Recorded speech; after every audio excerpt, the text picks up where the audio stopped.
Bien, sigamos entonces con el lenguaje principal que vamos a usar, que es C Sharp. El C Sharp fue creado en 2000, en el año 2000. Fíjense que el framework salió en el 2000, 2002, ya tenían antes el lenguaje. Dice, por un equipo a cargo de Anders Hellsberg. Es una evolución, por si alguno no se dio cuenta, una evolución de C y C++. Además, algunos dicen C++, y pongo más abajo, hace el Sharp, ¿no? Entonces, esa es una de las explicaciones para, para el logo. También, por si no se dieron cuenta, es parecido a Java, casi que uno diría que se lo robaron. Dice, la última versión, este, también, bueno, ahí tómenlo con pinzas. Yo puse hasta el 11 de febrero del 19. Si van a este enlace, miren, ya acá ya cambió. Me dice, ¿qué es? What's new? Dice en C Sharp 12. Entonces la última versión es la 12 ya, a la fecha de hoy. Y van saliendo ya igual pavadas, digo, ¿no? O sea, hay cosas, si uno le va a sacar el jugo, tiene cosas interesantes, pero no hay una distinción así tremenda de diferencia entre justamente ahí que habíamos visto que era la 8 en el 19 y la 12 ahora en el 23, ¿no? Pero si no, ustedes siempre pueden venir acá y fijarse qué es lo que cambió. Bueno, acá sí hay algo importante, ¿no? Siempre que vayan a ver el change log, o sea, los cambios que ocurrieron en alguna herramienta que ustedes quieran actualizar, lo más importante de todo es el que dice breaking change, porque esto quiere decir que no anda más. O sea, esto hay que cambiarlo o si lo estás usando hay que cambiarlo porque se te va a romper el programa. ¿Ah? En general no se hace eso, se construye con retrocompatibilidad para que siga funcionando, pero hay veces que no queda otra y entonces hacen un cambio y dicen, bueno, esto antes era así, bueno, ahora no. Listo, entonces si lo dejan va a fallar. Entonces cuando vayan a ver cambios, siempre fíjense en los breaking change. Bien. Bueno, los conceptos básicos, muy por encima, son iguales prácticamente que los de Java. Las sentencias terminan en punto y coma, los bloques están delimitados por llave, los comentarios de línea son barra barra y de bloques son con barra asterisco y asterisco barra. Y hay un comentario aparte adicional en C Sharp que es de documentación, entonces se pone con tres barras, ¿sí? De hecho, si lo hacen, si el editor lo reconoce, les arma la estructura para hacer un comentario de documentación. Eso después hay herramientas que lo absorben y entonces cuando ustedes tienen el IntelliSense que les ayuda a completar, además les muestra ese comentario que es la documentación. Entonces funciona con ese tipo. Son tres barras. Las declaraciones son iguales que en Java. Primero ponen los modificadores de la definición, después el tipo y después el nombre de lo que están definiendo. Digo, pues una variable, una clase, etcétera. ¿Qué modificadores conocemos? Internal, Protected, Private, Public, Static y Read Only. ¿Cuál es la diferencia entre público y privado?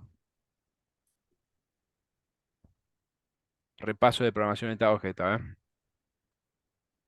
Todos deberían tener clarísimo, ahí no están todos peleándose por decirlo yo.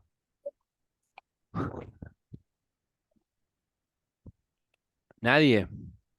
Y que el privado no se puede acceder desde afuera. Bien, El privado solo lo puede acceder la propia clase, perfecto, bien. El acceso, tal cual. Digo, el acceso es como estaban diciendo. Bien, ¿y protegido? dentro del paquete, creo. Casi. ¿Qué cosa? ¿Protegido Ah, qué es? ¿Qué el tipo de modificador de acceso. Sí. Sí, sí, sí. Pero, ¿qué permite? Es hay dos grandes grupos, está el público y el Sí, privado. Y en el el público medio y el privado. están Está el protegido e internal, ¿no? El protected, ¿qué internal no lo diferencia? conozco. Bueno, está bien, pero protected sí. Eh, Protected, tenés acceso dentro del mismo paquete, por lo menos decir en Java. No. Eh, En Java lo que está diciendo se llama package, la visibilidad. Protected es que em, tiene el hijo, ¿Está bien? Claro, pero el protected también te permitía acceso a a todos los Bueno, que estén dentro del mismo paquete, en Java, no, acá no sé, nunca llegué a ese punto en serio. puede ser, no lo voy a discutir porque no soy de Java. Igual Profe, tengo ¿cómo es eso del entendido, hijo?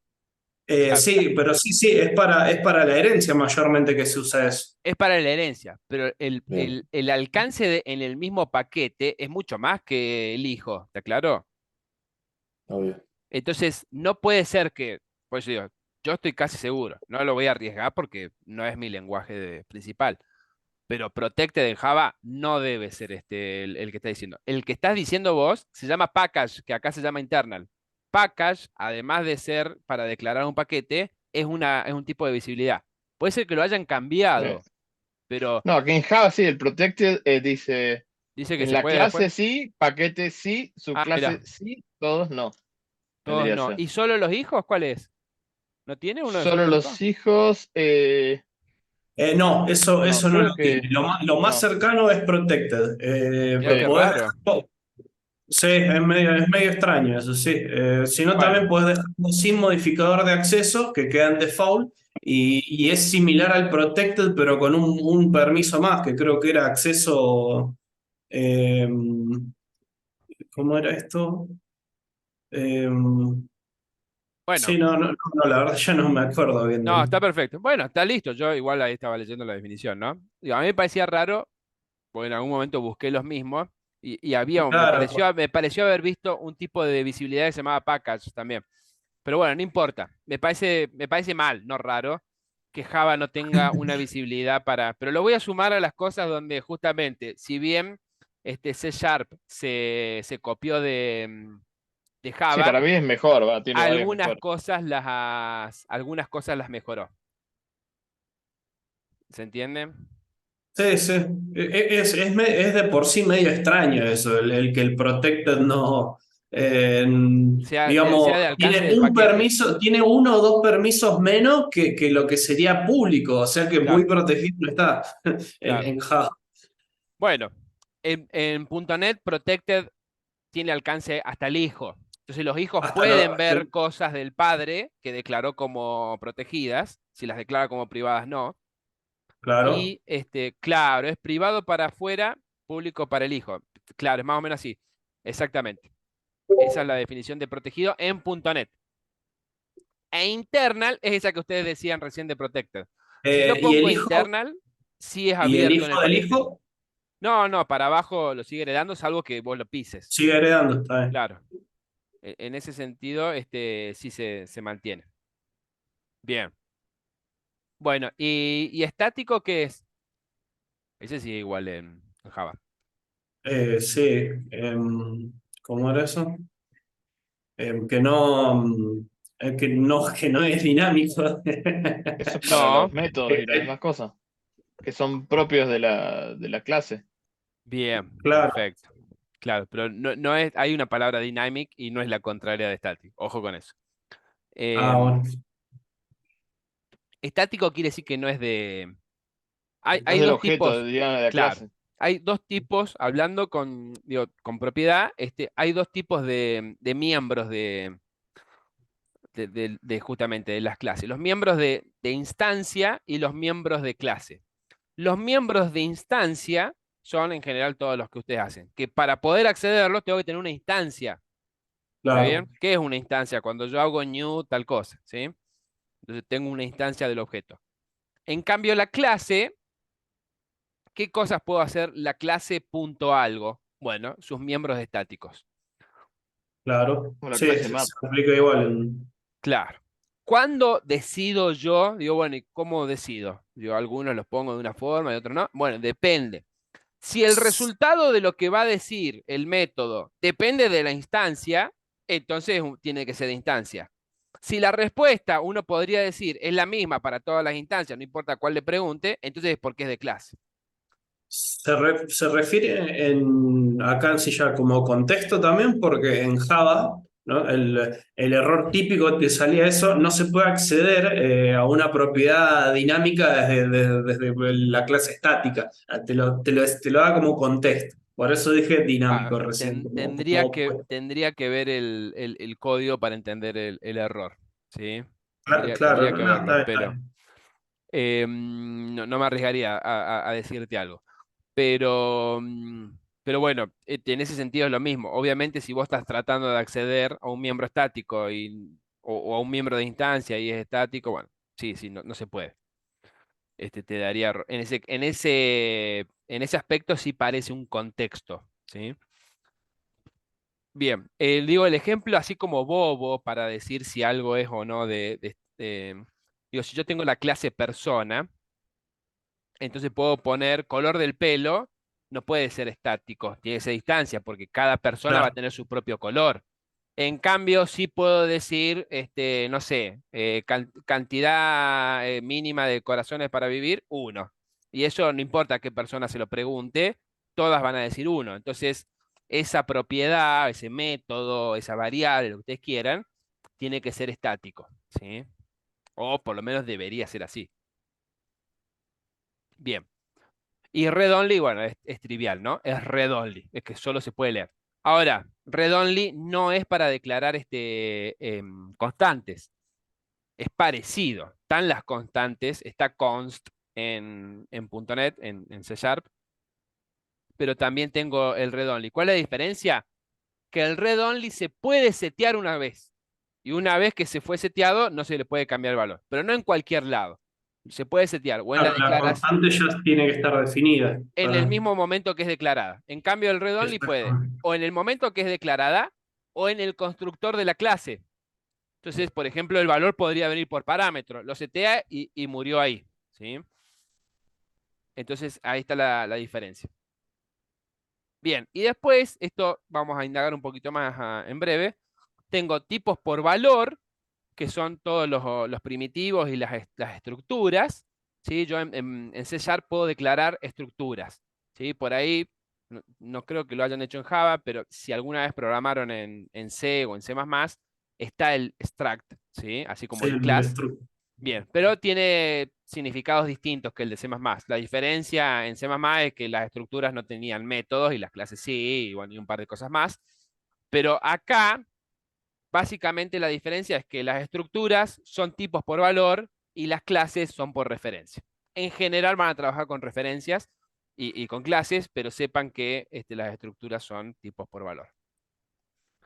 ¿Qué tipos de datos tengo? Bueno, por un lado los primitivos, entonces tengo los numéricos de los enteros, el byte, el short, el int, el long. De punto flotante, tengo el float y el doble. Consejo general, no usen float y doble para guardar valores como el peso de algo o valores de moneda. Usen decimal. Si bien decimal es más pesado, es preciso, no es de punto flotante. Sobre todo en la base de datos, ¿sí? Yo lo aprendí por las malas. Bien. Después tienen el tipo carácter, que es el char, que también lo deben conocer, y los booleanos, ¿sí? Y por el otro lado tienen los no primitivos, ¿no? Que están armados en base a los demás. Entonces tienen todas las clases que ustedes declaren y que ya existan, las interfaces, los arreglos y los strings, ¿sí? Los strings además son un tipo muy particular que funcionan como si fuera una colección de caracteres, ¿sí? Pero son no primitivos y están declarados como clases. Bien, dentro de los primitivos tengo este listado que está acá, ahí sí sale decimal, fíjense en los de valor real. Ah, 128 tiene decimal. Claro, es, fíjense que es lejos, lejos, lejos, el más grande, ¿no? Es, Claro, es- es el muchísimo doble, más es el preciso. doble del más grande de los enteros. Igual es poco porque, salvo que ustedes me digan, no, pero yo en memoria voy a estar trabajando con 1 millón de entidades y todas tienen el valor total. Bueno, y tiene que funcionar en un celular o en una heladera. ¿Viste? Decir, bueno, capaz que no tenga mucha memoria RAM en la heladera. Entonces ahí Profe, vamos y achicamos el. Sí, ¿y por qué él recomienda el decimal, por ejemplo, para un peso que sería, por ejemplo, 85,5? porque el otro no es preciso. En general no vas a tener problemas. Pero no, a mí me tocó Me Este, tocó tener problemas. me tocó tener problemas, claro.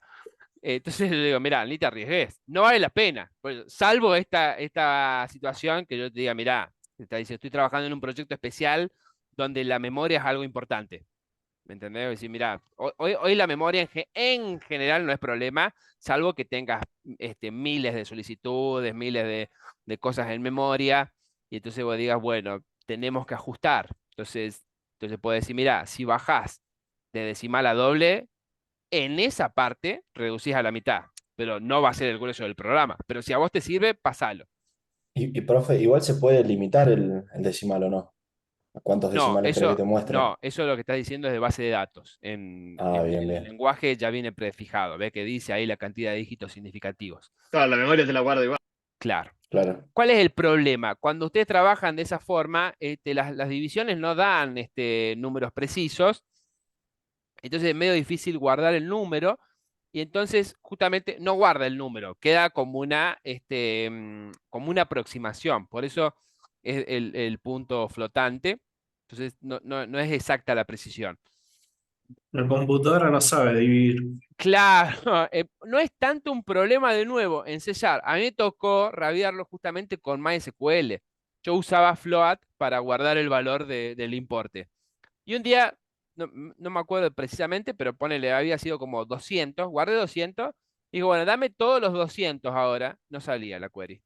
Es decir, ¿cómo? Si es 200. Y ponía, dámelos todos, y decía 200. Eso fue lo más loco. ¿Está bien? Dice, dame los que valen 200, no salía. Dámelos todos y salía el registro con valor 200. Y entonces empecé a ajustar por mayor, menor. Dame los menores que 200, pero mayores que 199, y ahí salía. Y así lo fui ajustando hasta que dio 199.99965, qué sé yo. Y ahí estaba. Y ese era el valor que estaba guardado. Entonces puede traer problemas. ¿Está bien? Entonces, en general, para no tener ese fastidio, usen decimal y se acabó el problema. ¿Sí? De nuevo, salvo que tengan un problema que me dicen, no, yo tengo una necesidad de usar lo mínimo de memoria que se pueda. Bueno, entonces sí, cambiarlo. Bien. Eh, y después, bueno, tiene el booleano y el char, ¿no? Strings y chars. Dice, los strings son inmutables. ¿Qué quiere decir que algo sea inmutable? No se pueden modificar. Claro. ¿Ah? Por ahí los demás no lo han escuchado, pero es un término que Eh, se utiliza mucho. En Java es igual. Se supone que cuando le cambias el valor, el viejo se destruye y se reemplaza. Exactamente. Acá es parecido. Acá hay alguna cosita también que, de nuevo, a mi humilde entender, está mejorado, que tiene que ver justamente con las comparaciones. ¿Viste? Si han trabajado con Java, también.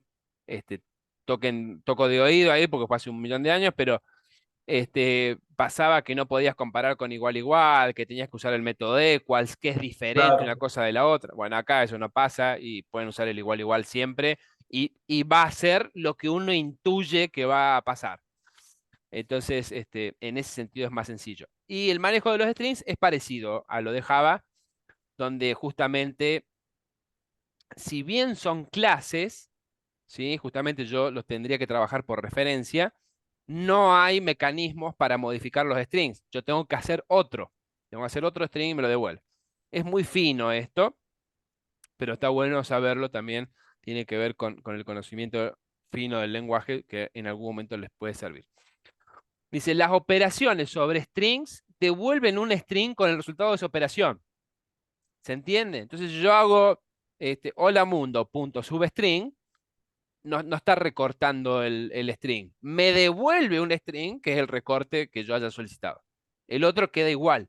Pasa que generalmente uno ¿qué hace? Dice, a ese le asigna ese punto tal cosa. Entonces, a los efectos prácticos queda como cambiado, pero la verdad es que le asignó un valor nuevo. Las constantes de string van entre comillas dobles, eso es igual que en Java. Un string es una colección de chars. Eso parece obvio, pero también es importante saberlo porque, por ejemplo, los puedo usar en un for each. O sea, todos los lugares donde se requieran colecciones, yo puedo usar un string. Porque String se escribe en minúscula. en mayúscula también. Una locura. En minúscula es el alias, como Ah, acá. tiene una 10. Claro, estos que están acá en la izquierda, en esta columna, son los alias, y los tipos reales son los de la derecha, estos que están acá. Entonces, Ah, la clase string es con S mayúscula y con minúscula es el alias, pero es lo mismo, ¿sí? Nada más que uno siempre por comodidad usa los... En string casi no se agregan nada, solo no poner mayúscula, pero en estos otros, por ejemplo, int, se van a cansar de declarar enteros, entonces poniendo int solo es el alias de int32. Em, las constantes char van entre comillas simples, ¿eh? De nuevo, igual que en Java. Tengo caracteres especiales, ¿no? Si yo pongo barra n es un salto de línea, barra r el retorno del carro, barra t es la tabulación, y si quiero escribir la barra, que es un carácter especial, barra barra. ¿Está bien? Esa es la única forma de escribir caracteres, cuando tengo que escribir caracteres especiales. No, puedo escribir strings literales o verbatim.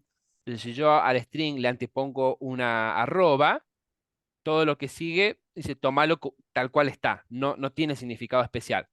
Entonces, esto es útil, por ejemplo, dos casos. Uno, cuando tienen que escribir rutas, ¿sí? Que, por ejemplo, normalmente llevarían una barra. Entonces, si la escriben del formato tradicional, pasa como este de acá abajo, que dice c2 barra barra file.txt, ¿no? Entonces es difícil de leer, ¿sí?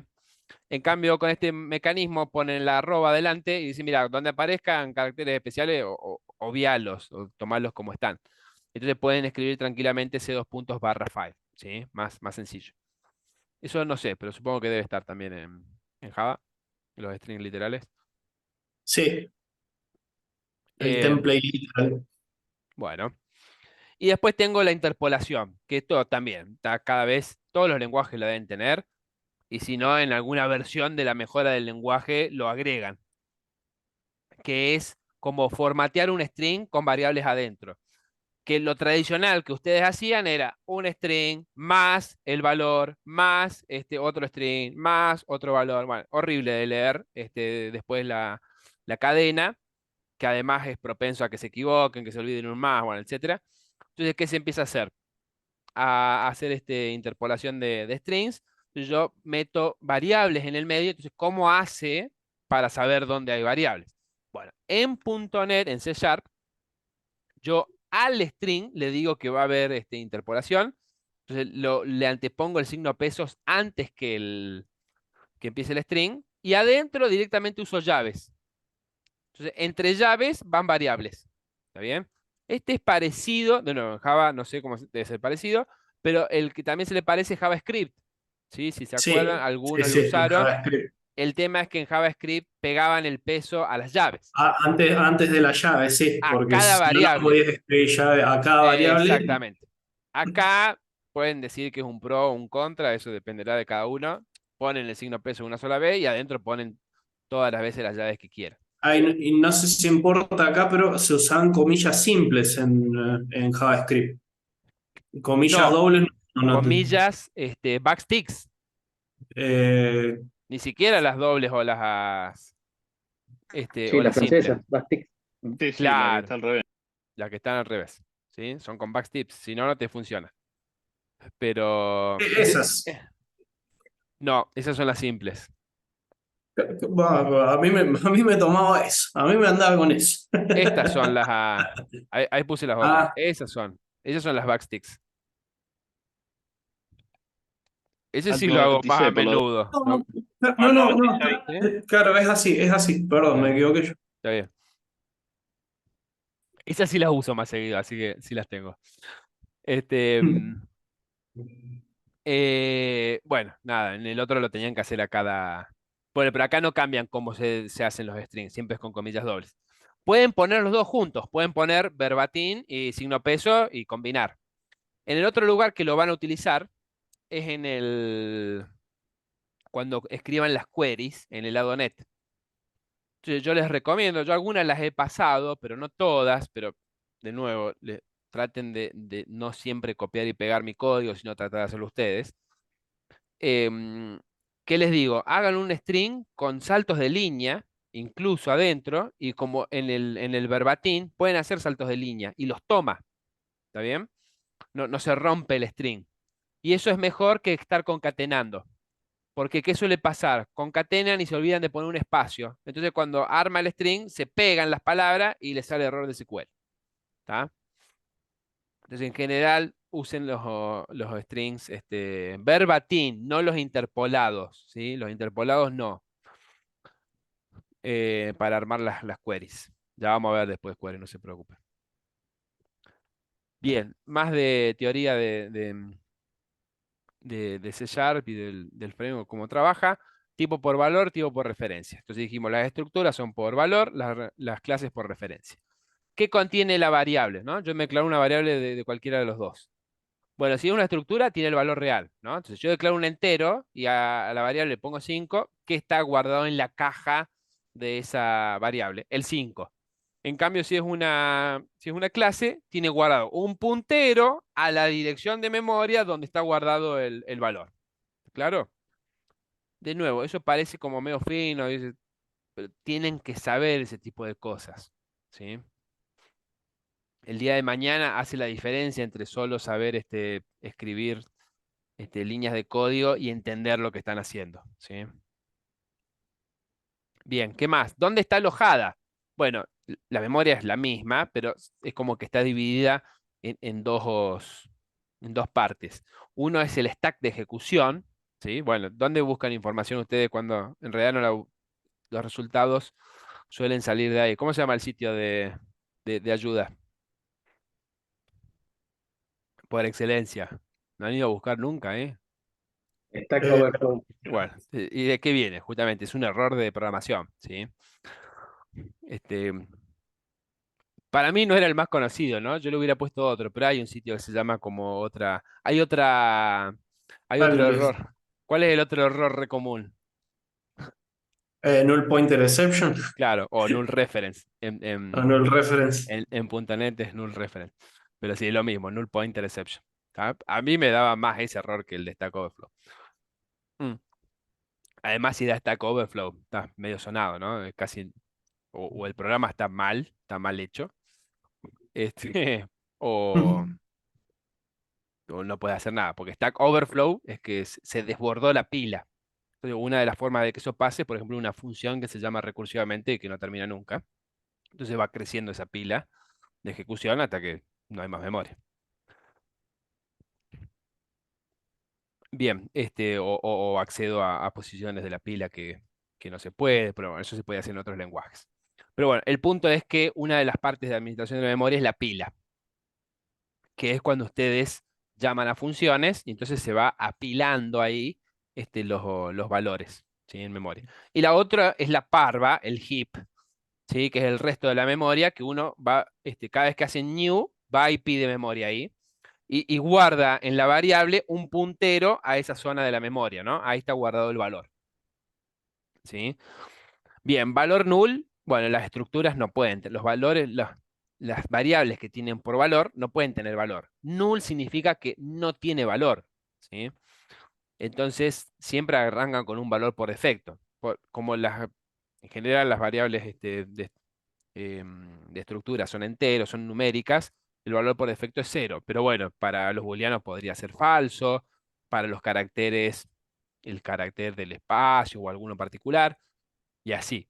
Pero siempre tienen un valor. En cambio, por referencia, apenas ustedes declaran una variable, está en null. Hasta que no le asignan algo, está en null. Y el operador igual que hace, o el de asignación, mejor dicho. Bueno, en las estructuras copia el valor. Si i vale 5 y abajo digo, le doy i, ¿qué pasa? Bueno, se copia el 5, pero cada variable es independiente. En cambio, cuando los tipos son por referencias, quedan ligados. Está claro eso, ¿no? Eso lo saben, les ha pasado eso, ¿no? Digo que yo justamente tengo dos variables, A y B. A le asigno B y después cambio cosas en B y en A parece que también se hicieron, pero porque las dos apuntan al mismo objeto. ¿Eso lo tienen claro o no? Si no lo tienen claro, todavía están a tiempo de decir, no, yo eso no entiendo lo que está diciendo. Sí, profe, sí, sí. Bien. Profe, estamos a un paso de ser programadores, ¿cómo no vamos a tener eso en claro? Te sorprenderías. Bien. ¿Eso se Eh, come? igual no hay problema. Digo, todavía están en la carrera. Si hay un tiempo para no saberlo, es este. Estamos Em, hablando de comida, ¿no? claro, del plato de comida para más adelante. Eh, bien. Em, bueno, nada, acá un ejemplo también gráfico, ¿no? Va declarando la variable y qué va pasando en esa pila de ejecución, y le asigna un valor, etcétera. Ahí vean el string, justamente los strings, además son un caso muy particular, cuando declara el string justamente que es una variable de clase, entonces es por referencia. Entonces, ¿con qué valor arranca? Con null. Y después dice, a myText le asigna hello.net. Entonces, ¿qué le asigna en la pila? La dirección a donde apunta la palabra hello.net. Bueno, este también, si ya lo tienen claro, no hace falta indagar. El ejemplo más bobo de mostrar las diferencias de un de por valor y por referencia es hacer el famoso swap, ¿sí? O sea, intercambiar variables. Entonces yo hago una función que pide dos variables, cambian los valores y después salen. Si era por valor, cuando salen siguen teniendo los valores como cuando entraron. Y si es por referencia, van a quedar cambiados después de haber pasado por la función. Claro. Bien. Operadores también, esto rápido, es igual que en Java, más, menos, multiplicación, división, módulo, relacionales los mismos, lógicos, el i, el o y el negado. El i, el o y el negado se pueden escribir, alguna vez por ahí lo hayan visto, sin el doble, ¿no? No sé si alguna vez se preguntaban por qué los ponen dos veces. Se pueden escribir con una sola vez. Y hay una pequeña diferencia entre escribir un solo ampersand o una sola barra de vertical que escribir las dos. ¿No? ¿Nadie sabe? No. Está bien. Verifica la igualdad y el tipo también. No, eso es para de los tres. Acordate que esto es un i, Los no tres está, no iguales. Ah, está claro, claro. comparando. Lo otro que vos decís que acá no está. Porque acá igual es como en lenguajes estáticos no hace falta ese comparación extra. No, si ustedes usan el ampersand con uno solo o el o con uno solo, no tiene lo que se llama el cortocircuito. ¿Qué es el cortocircuito? En un i, supongo que yo tengo A, I, B, I, C, I, D, I, E, y así todas las letras del abecedario, ¿no? Y A es falso. ¿Hace falta que yo chequee lo demás? Ah, claro. Claro, no, corta ahí. Corta, porque ves, si no hay caso. Si la primera No, da no hay más. falso, el i va a dar falso por cómo está definido el i. Está claro eso, ¿no? Sí, sí. Sí, todas verdaderas. Claro, si en cambio son verdaderos, sí, tiene que seguir controlando hasta que encuentre uno falso. O sean todos verdaderos, en cuyo caso es verdadero. Y al revés para el O, ¿no? Si en el O uno es verdadero, tampoco sigue evaluando, porque dice, bueno, ya está. El primero es verdadero, Ajá. ¿qué va a dar? Verdadero. No vale la pena seguir chequeando. Bueno, entonces, esa habilidad de hacer cortocircuito, a veces que se puede en general no vale la pena anularla, pero les digo porque por ahí lo pueden encontrar de la otra forma, para que corrobore todo, independientemente de los resultados. Pero al revés, digo, sí está bueno que tengan el cortocircuito porque en general uno puede hacer cosas como, si A es distinto de nulo y A punto tal cosa es igual a o distinto de algo, ¿sí? Está bueno lo del cortocircuito, porque si A es nulo, ya no chequea lo demás. De la otra forma, si A es nulo y siguiera Va a checar chequeando, lo demás va y, a dar claro, null te reference revisa la exception. memoria. No, va a dar Ah, null reference exception en la segunda, en la segunda parte, cuando yo diga A ah, punto tal cosa. Y ah, eso claro. justamente no pasa porque hace cortocircuito la primera parte. Bien, ¿qué más? Si no, hay veces que lo que suelen hacer, digo, cuando todavía no se animan a hacer ese tipo de cosas, encierran los if una dentro de otro, ¿no? En vez de hacerlo con el if. Em, Tengo operadores de tipos. también esto debe haber, ahí ya no los conozco tanto, pero yo en C Sharp tengo el operador is y el operador as. Is, ¿qué significa? Es. Yo puedo Es. preguntar, claro, si una variable es de tal tipo. Entonces, devuelve true si está en la jerarquía y devuelve falso si no. ¿Está claro? Entonces yo puedo preguntar, dice, si P es persona, entonces la trato como persona, ¿sí? Si no, hago otra cosa. Y el as es ¿Cómo? claro, entonces, en el sentido de verla como. Entonces yo pongo P as persona, la castea, ¿sí? También han Ah, escuchado hablar del cast. El casteo es la conversión de tipos, ¿no? el casteo se hace así, con el Es, as. es una forma, no es la única. El Ah, casteo tradicional que deben conocer, que es poner el tipo entre con los paréntesis, paréntesis al principio. también funciona. Tiene una diferencia. Si vos casteás con el tradicional y no es el tipo, da error. En cambio, con as siempre anda. Y si no era del tipo, devuelve nulo. ¿Está bien? Pero no da error. Después usarán cada una como mejor les convenga. Bueno, de asignación también, ya las conocen, más igual, menos igual, por igual, igual, todos igual. De incremento y decremento, más y menos. Y después tienen otras dos, son como funciones, pero trabajan como operadores, ¿no? Porque no son funciones de nadie. Uno es typeof. Typeof, y ustedes le pasan el tipo y el typeof devuelve una instancia del tipo, del tipo type. En .NET hay un tipo que se llama type, ¿sí? Significa tipo en español, ¿no? Que es el equivalente del punto class en Java. Si alguna vez lo han visto, bueno, es parecido a eso. No lo van a estar utilizando. ¿Para qué se utiliza eso en general? Para hacer los generadores de código. ¿Qué es un generador de código? Digo, agarra, por ejemplo, ¿qué pueden hacer ustedes? Agarra una clase y que le genera automáticamente la VM. ¿Eso se puede hacer? Sí, de hecho existen herramientas, digo, podrían hacerlo ustedes. Entonces, ¿cómo Lo funciona? hicimos ¿Lo para, hicieron? para el Lo laboratorio hicieron. 2. Sí, ya me enteré. Este, bueno, con .NET, justamente eso se puede, bueno, en todos los lenguajes. Eso se llama, en principio se llama ingeniería reversa, ¿no? Porque te están sacando como del código, están sacando cómo fue generado. Y en particular en .NET se llama reflection, ¿no? Porque es como el reflejo de, yo puedo extraer información, ¿sí? Y bueno, y tienen un montón de cosas, yo puedo saber las propiedades públicas de un tipo, los métodos de un tipo, los constructores de un tipo, bueno, un montón de cosas. E incluso invocarlos en ejecución. Se pueden hacer un montón de cosas. No las vamos a ver, pero sepan que existan.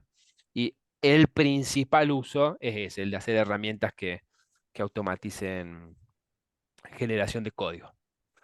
Y otra más que es relativamente nueva, no está desde el principio, se llama nameOf. NameOf, y ustedes pasan una variable o un tipo, es bastante abierto lo que pueden pasar ahí, y les devuelve la representación en string. Entonces, por ejemplo, supongan que tienen una clase que se llama persona. Entonces ponen nameOf persona, devuelve el string persona. Es decir, bueno, para eso lo escribo yo. Digo, no, ¿cuál es la diferencia? Bueno, que no se equivoca. Cuando vos pones persona entre comillas, estás susceptible a equivocarte. Y si te equivocás, compila igual, porque los strings no se pueden controlar. ¿Sí? Yo no sé qué quisiste escribir, el compilador no sabe qué es lo que quiso poner adentro del string. En cambio, si uso nameOf y escribo mal persona, no compila, porque no es un identificador correcto. ¿Se entiende? Claro. Entonces van a ver que en partes del código nosotros lo usamos, donde, por ejemplo, voy a pasar un parámetro que se llama igual que la propiedad, y entonces uso nameOf para no equivocarme. Por supuesto que igual podrían equivocarse de propiedad y escribir otra. Bueno, pero reduce las probabilidades de equivocarse. Bueno, también, las estructuras de control no las vamos a explicar, son las mismas que ya conocen. El while, el for, el do while. ¿sí? Que tiene la particularidad, bueno, ahí sí cierra con punto y coma, todas las demás cierran con la llave. El for each es una estructura de control especial que es similar a un for, pero lo que iteran tiene que ser y enumerable. O sea, ahí que dice, para cada valor en AR, ese AR tiene que ser una instancia de la interfaz y enumerable. Si no es i enumerable, no se puede usar en un for each. Básicamente todas las colecciones, los arreglos que ustedes van a estar acostumbrados a usar, se pueden meter en un for each, pero para que sepan cómo funciona. Bueno, if, else if. Y el otro caso particular, que lo pueden ver ahí, es el switch, que también en varias versiones ya... ¿Se acuerdan que cuando decían, bueno, todas las iteraciones se pueden replantear de una forma y otra, y ustedes pueden pasar un switch a un if, pero no al revés, te decían, porque en el switch no puedes escribir cualquier cosa. Bueno, ahora sí, en una versión de C Sharp bastante ya vieja, eh, arrancaron y en el case podés poner más cosas, prácticamente es un if. ¿Sí? Le agregaron esa palabra clave when, y ahí hay un ejemplo, pero hay un montón más. Y entonces también al que le guste puede aprovechar y si quiere escribir con Switch porque le parece más bonito, lo puede hacer. Y hoy el Switch es mucho más flexible que el tradicional.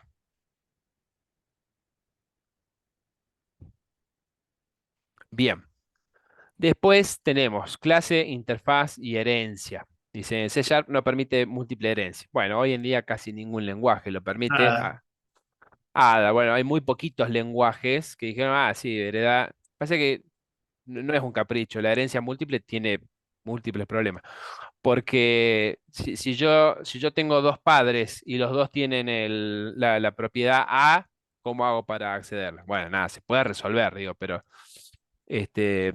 por ahí es medio como complicado.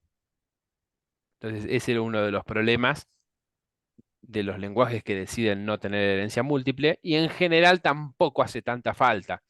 Lo mejor es hacer que se herede de alguien solo y de última implementar múltiples interfaces, que eso no trae ningún problema. Entonces dice, no se puede tener herencia múltiple, pero sí se pueden implementar múltiples interfaces. Acá, justamente relacionado con esto, van a usar el operador is para saber si un objeto es de tal tipo y el operador as que convierte. También pueden hacer el cast tradicional, que ya lo hablamos. Y agregamos dos modificadores más, abstract y sealed. ¿Qué es abstract? Y abstracto, de que no Sí, se puede instanciar. bien. ¿Todo lo demás tienen claro?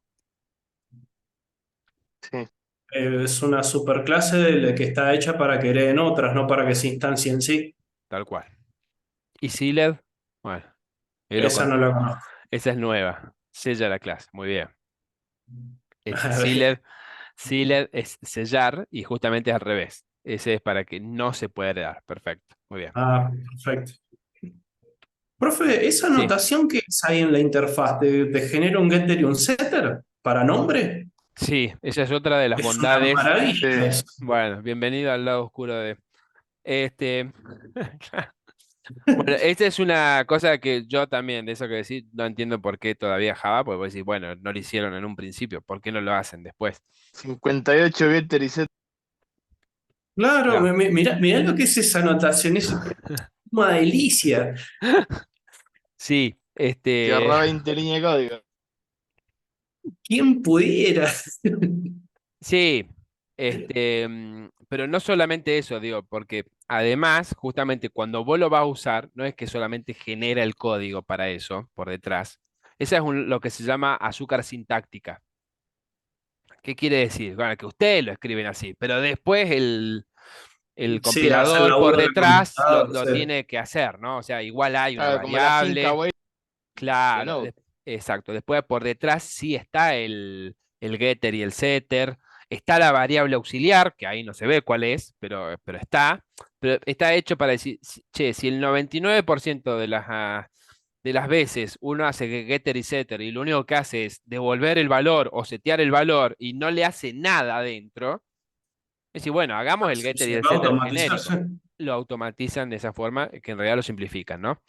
Y si vos no querés, bueno, lo cambiás, ¿no? Y si solo querés, también podés modificar uno de los dos. Podés hacer abreviado el get y cambiar el set o al revés, ¿sí? Y además, ¿qué tiene? Porque estos se llaman propiedades. En Java no existen las propiedades. Las propiedades justamente reemplazan hasta a los getters y los setters. Además, digo, esa es la forma simplificada, pero en el día uno no se podían hacer así las propiedades en .NET, pero sí de la forma simplificada donde nombre es el nombre de la propiedad.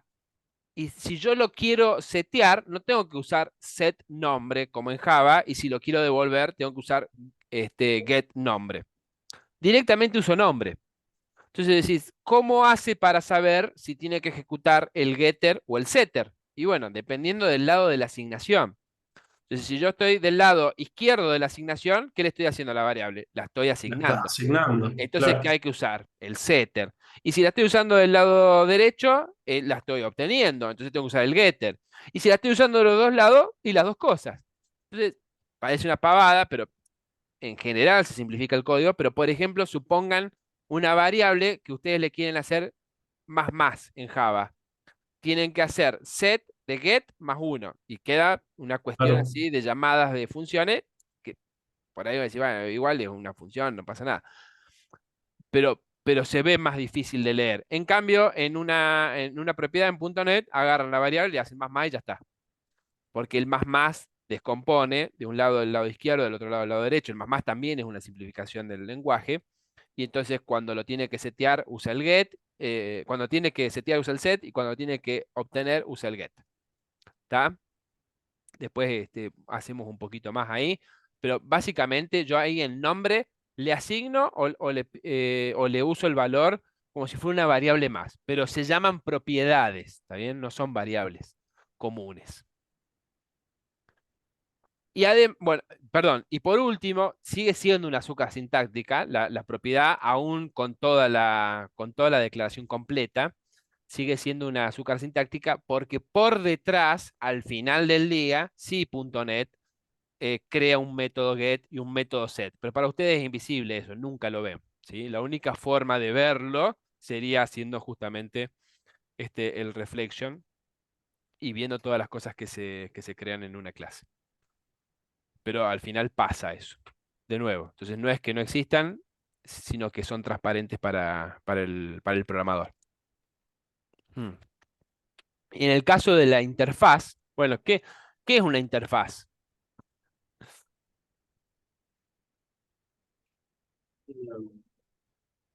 La solución a la herencia múltiple. Bueno, está bien.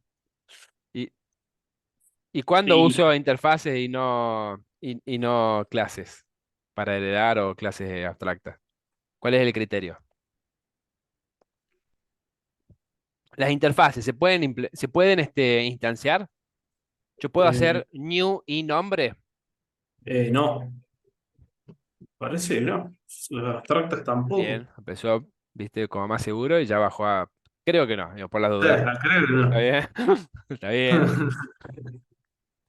O sea, no, porque, por ejemplo, los métodos de una interfaz no están definidos, los tiene que definir quien los implementa. O sea que no, ¿qué voy a hacer Perfecto. con una instancia de la interfaz? No, Tal no cual. sabe qué hacer con los métodos.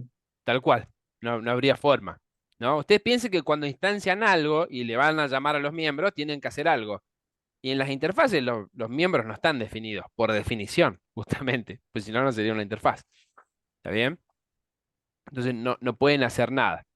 Entonces, ahí esa interfaz le está diciendo, mira, el que implemente y nombre tiene que tener un método que se llame saludar, que devuelve un string, y una propiedad que se llame nombre, que tenga get y set. ¿Está Claro. bien? Entonces, justamente acá las interfaces además pueden agregar propiedades, porque al final del día las propiedades son métodos. Bien. Y después ahí dice public abstract class, persona, implementa y nombre. ¿Está bien? ¿Se puede hacer eso? Eh, sí, ahora lo que herede de persona tiene que implementar todo. Lo que esté detallado ahí en la clase abstracta, más lo de la interfaz. Claro. Ahora no estaban tan seguros como recién que me dijeron, no, eso sí, sí, ya no estamos por recibir. Acá también se están por recibir, ¿eh? Ya tienen que tener bien claro la programación orientada a objetos. Sí, tal cual. Entonces, sí, sí se puede. Una clase abstracta puede implementar interfaces y obviamente puede dejar sus métodos como abstractos, ¿no? Ahora, una clase abstracta puede tener algunas cuestiones implementadas o tiene que ser toda abstracta. Voy a asumir, voy a asumir que le puedo dar una definición a saludar, que sería el comportamiento por defecto en caso de que no la redefina en alumno, ¿no? Claro, que diga hola nombre, como dice el de alumno. Claro. Sí, tal cual. La condición de abstracta es al revés, digo. O sea, si yo necesito tener algo abstracto, sí o sí tengo que ser abstracto.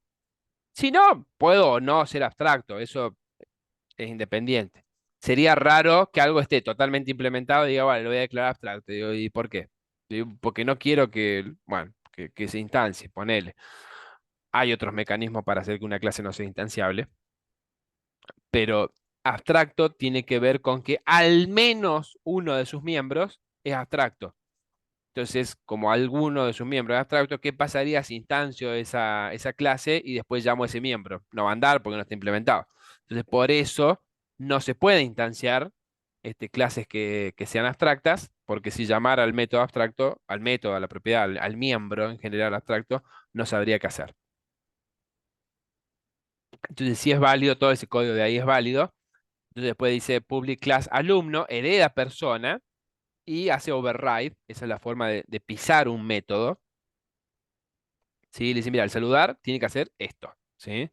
Hola, tal cosa, ¿sí? Bueno, ese es un ejemplo En trivial. Java, Sí, en Java, profe, la clase usaba dos palabras clave, el implement y el extend. claro.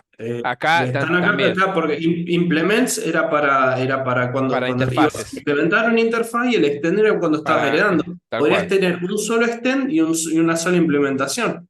No, implement podés tener Un lo que vos solo, quieras. perdón, pero Un solo una extend sola extensión y cualquier cantidad de de, interfaces después de implement. de Bueno, interfaces, también, sí. ese es un capricho de Java, tener que escribir tanto para poder hacer eso. Acá lo simplificaron con 2 puntos y ya está. Todo lo Claro, que viene del dos a eso es puntos lo que son, voy.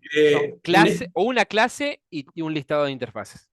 Pero no, no hay que poner dos palabras distintas o dos cuestiones. Con el 2 puntos ya está. ¿Sí? O sea, acá en Public Class Alumno, después de los dos puntos, le mando una lista de todo de dónde extiende y de dónde implementa. Exactamente. Separado por comas, ¿cómo sería? Exactamente. Separado por coma. Ah, perfecto. Bien. Después tengo el manejo de excepciones, que también ya lo deben conocer de todos los otros lenguajes. Nada más vamos a ver cómo se hace acá. Es el manejo de excepciones. Digo, tengo try and catch y opcionalmente un finally. Diferentes excepciones son atrapadas con catch y exception es la clase base de las excepciones. ¿Sí? Yo acá, si yo quisiera heredar o sea, hacer un tipo especial de excepción, tengo que heredar de exception para que el catch lo pueda atrapar, ¿no? Pero si no, igual está lleno de tipos especiales de excepciones que puedo utilizar. Yo, por ejemplo, ahí tienen un ejemplo y dice, bueno, dice, intentar. Try, ¿qué es? Intentar algo, ¿no? Entonces, el bloque de código se va a intentar ejecutar y si ocurre una excepción, va a saltar al catch que lo atrape. ¿Cuál es la regla ahí? Bueno, las excepciones saltan con un tipo. Entonces, si hay un catch de ese tipo, lo atrapa y queda ahí. Y si no, va saltando hasta que haya un catch más general, que podría ser el catch exception, que como exception es la clase base, atraparía todos los errores. Y si no, el catch, así como están viendo, sin especificar nada, que ese atrapa todo también, pero el problema es que oculta la excepción. Digo, ¿cuál es el problema ahí? Que yo no puedo referenciar a la excepción. Entonces, si quiero, no sé, guardarla en un log en una bitácora de errores no tengo texto para escribir porque no sé cuál fue el error, si lo quiero mostrar por pantalla, si quiero hacer algo, bueno, no lo puedo referenciar. ¿Está bien? Esto solo se usa para lugares donde decir, mira, si hay una excepción, no hagas nada, no tiene que hacer nada, y seguí. ¿Ah? En general está desaconsejado, pero se puede hacer. Y por último, finally siempre se ejecuta. El finally es opcional, pueden no poner. El finally se suele poner para hacer limpieza de recursos, ¿no? Por ejemplo, si abrí la base de datos, en el finally cierro la colección, o si abrí un archivo, en el finally lo cierro, bueno, etc. Acá el ejemplo, por ejemplo, dice, bueno, atrapar división por cero exception. Entonces, si Y vale cero, va a dar excepción, no una excepción cualquiera, va a dar excepción de división por cero. Si después hubiera otro error, por la razón que sea, que no lo atraparía división por cero, iría al catch general. ¿Cómo tienen que hacer? Bueno, justamente tienen que ir del catch más específico al más general, porque si no se van a saltear tipos de excepción. Muy bien. Bien. Bueno, resolvimos varias preguntas ahí. ¿Alguna, alguna duda en particular? Si no, hacemos un poquito de código y vemos algunos ejemplos. ¿No? Vamos a darle. Vamos a ver. Veamos ejemplo y ahí saltan las dudas, profe.